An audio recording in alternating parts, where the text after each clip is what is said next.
আমি জানি আপনি, আমি ভাবছিলাম প্রথমে গোপালগঞ্জ জিজ্ঞেস করবেন কে কি বলে গেছে, আমি এটা বলতে পারবো না। এই জন্য তো আমি বললাম যেটা কবে উদ্বোধন হবে আমি বলতে পারি না, যেটা আমি জানি না ওইটা আমি বলবো না। আর এই এয়ারপোর্টে আসার উদ্দেশ্য হলো আমাদের 3rd টার্মিনাল, যেটা হয়তো আমরা উদ্বোধন করব কিছুদিনের ভিতরে।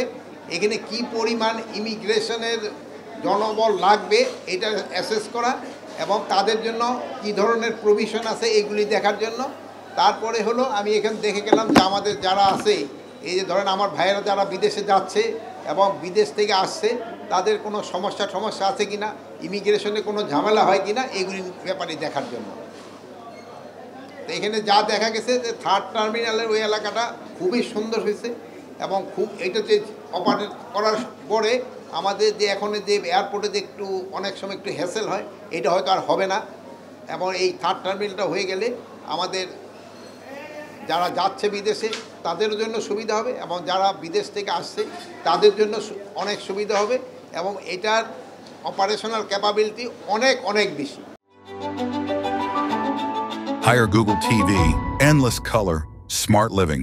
ইমিগ্রেশনের যে চালু যে সময় হবে ওই প্রস্তুতিটা যেন আমি নিতে পারি, আমার জনগণ থাকে এবং আমি ঠিকমতো তাদের ইউজ করতে পারি, এইটার প্রস্তুতি আমাদের। পুরা ঘটনাটা যারা লাইভ করছে, আমি এই জন্য যারা লাইভ করছে এবং জীবন বাজি রেখে যারা লাইভ করছে সেই সাংবাদিক ভাই এবং বোনদের আমি আমার অন্তঃস্থল থেকে ধন্যবাদ জানাই।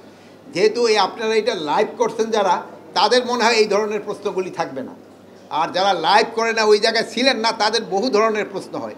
এই জন্য আমি আপনাদের অনুরোধ করব, আপনাদের চ্যানেলগুলি, যদিও অনেক সময় একটু রিস্ক হয়, সাংবাদিকের চাকরিরও একটু রিস্ক, আমিও হয়তো একসময় সাংবাদিকতা করছি, চাকরির একটু রিস্ক।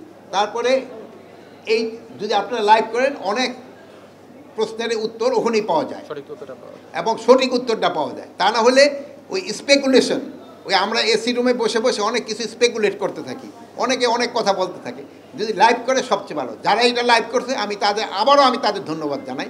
ভবিষ্যতে দেয় যে আমাদের সাংবাদিকতাতে কতটা উন্নতি হয়েছে এটা কিন্তু এই লাইভে দেখা হয়েছে। প্লাস আমাদের সাংবাদিকেরা যে কত সাহস, এটাও তারা কিন্তু এই গোপালগঞ্জে প্রমাণ করছে। শোনেন, এটা ব্যাপারে একটা কমিটি গ্রহণ করা হয়েছে।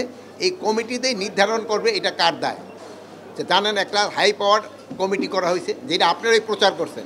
আপনারা কিন্তু সব খবর জানেন, শুধু আমার মুখ দাও একটা বাইর করতে চান, কিন্তু আপনারা জানেন ওইটা কিন্তু একটা কমিটি করা হয়েছে। কমিটি আপনাদের যেসব বের হবে ওইটা আবার দেখবেন যে আপনারা জানবেন।